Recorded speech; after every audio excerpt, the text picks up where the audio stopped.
ಖರೆ ನನಗೆ ನಿಮ್ಮ ಭಾವನೆಗಳು ಅರ್ಥ ಆಗ್ತಾ ಇದೆ. ನೀವೇ ಯೋಚನೆ ಮಾಡಿ, 6 ವರ್ಷದ ಕೆಳಗೆ ಆ ಮಗು ಬದುಕಿದೆ ಅಂತಲೂ ನಮಗೆ ಗೊತ್ತಿರಲಿಲ್ಲ. ಆದರೆ ಇವಾಗ ಮಗು ಬದುಕಿದೆ ಅಂತ ಗೊತ್ತಾಗಿದೆ, ಸುಳ್ಳು ಕೂಡ ಸಿಗ್ತಾ ಇದೆ. ಆದರೆ ಇದು ವಾರೊಪ್ಪದ್ನಲ್ಲಿ ಆಗುವಂಥ ಕೆಲಸ ಅಲ್ವಲ್ಲ ಖರೆ. ಕಾಯಬೇಕು, ಸಮಯ ಆಗತ್ತೆ. ಹಾಗಂತ ಸುಮ್ಮನೆ ಕೂರೋದಕ್ಕಾಗಲ್ವಲ್ಲ ಮಲ್ಲಿ. ಮಲ್ಲಿ ನಾವು ಅದಕ್ಕೋಸ್ಕರ ಪ್ರಯತ್ನ ಪಡಬೇಕು. ಏನು ಮಾಡಿದೆ ಸಿಗ್ತಾಳೆ ಅಂತ ಹೇಳಿದ್ರೆ ಹೇಗೆ ಸಿಗ್ತಾಳೆ? ನನ್ನ ಮಗು ಸತ್ತು ಹೋಗಿದೆ ಅಂತ ನಾನು ಅನ್ಕೊಂಡಿದ್ದೆ. ಆದ್ರೆ ಅವಳೀಗ ಬದುಕಿದ್ದಾಳೆ. ಅವಳು ಬದುಕಿದ್ದಾಳೆ ಅಂತ ನನಗೆ ಗೊತ್ತಾಗಿದೆ. ನಾನು ಅವಳು ಹುಡುಕ್ಬೇಕು.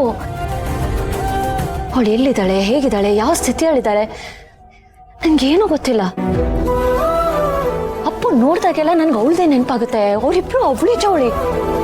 ಆದಷ್ಟು ಬೇಗ ನಾನು ಅವಳನ್ನ ಕಂಡು ಹಿಡಿದು ನಾನು ಅವಳನ್ನ ನೋಡ್ಬೇಕು, ಅವಳನ್ನ ಮುತ್ತಾಡ್ಬೇಕು, ಅವಳನ್ನ ತಪ್ಕೋಬೇಕು. ನಾನು ಅವಳು ಸಿಗೋವರೆಗೂ ನನಗೆ ನೆಮ್ಮದಿ ಸಿಗಲ್ಲ ಆಮೇಲೆ. ಆದಷ್ಟು ಬೇಗ ನಾನು ಅವಳನ್ನ ಕಂಡು ಹಿಡಿದ್ಬಿಟ್ಟು ನಮ್ಮನ್ನ ಸೇರೋ ಹಾಗೆ ಮಾಡ್ತೀನಿ. ಆಗ್ಲೇ ಎಲ್ಲ ಸರಿ ಹೋಗೋದು. ಹಿಂದೆ ಡೌನ್ಲೋಡ್ ಮಾಡಿ ಮತ್ತು ನಿಮ್ಮ ನೆಚ್ಚಿನ ಶೋಗಳನ್ನ ಆನಂದಿಸಿ.